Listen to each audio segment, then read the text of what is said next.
Hi hello అందరికీ సింపుల్గా రసం ఎలా పెట్టేసుకోవాలో చూద్దామా.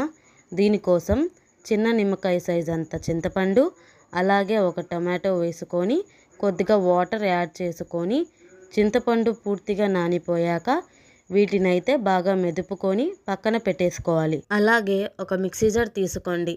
1/2 టేబుల్ స్పూన్ మిరియాలు, 1/2 టేబుల్ స్పూన్ జీలకర్ర, 5 ఎండుమిరపకాయలు, 5-6 వెల్లుల్లి రెబ్బలు, అలాగే 1/2 టేబుల్ స్పూన్ ధనియాల పౌడర్ వేసుకొని కోర్సుగా మిక్సీ చేసుకుందాం.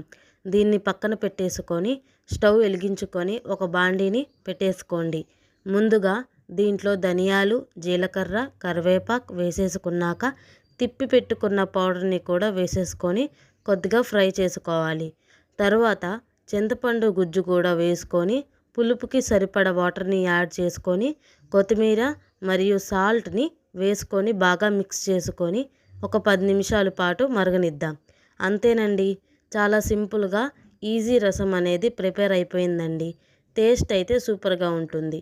ఈ రసంని మీరు ట్రై చేసి ఎలా వచ్చిందో కామెంట్లో తెలియజేయండి. వీలైతే లైక్, షేర్, సబ్స్క్రైబ్ చేయండి.